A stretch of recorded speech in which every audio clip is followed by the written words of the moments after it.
முருங்கைக்கீரை ஃப்ரெஷ்ஷாக உருவி எடுத்துக்கிட்டு வந்திருக்கேன். பாருங்கள், தண்டு நல்லா வெந்துருச்சு. இப்போ நம்ம கீரையை ஆட் பண்ணிக்கலாம்.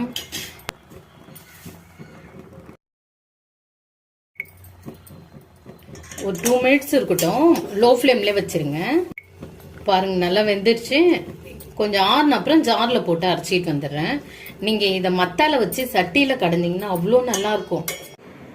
கீரையை ஜாரில் போட்டு ரொம்ப நேரம் அரைக்காதீங்க. சும்மா ஒன்றும் பாதியமாக இருந்தால் போதும். ஜாரில் மாற்றிட்டு தேவையான அளவு உப்பு சேர்த்துக்கிறேன். கீரை அரைச்சிட்டு வந்துட்டேன். இப்போ இது வடவும் பூண்டு போட்டு நான் தாளிக்க போகிறேன். தாளிக்கிறதுக்கு 2 ஸ்பூன் எண்ணெய் சேர்த்துக்கிறேன். உளுத்தம்பருப்பு, வடவும், மிளகாய், பூண்டு. கொஞ்சம் அந்த பூண்டு மட்டும்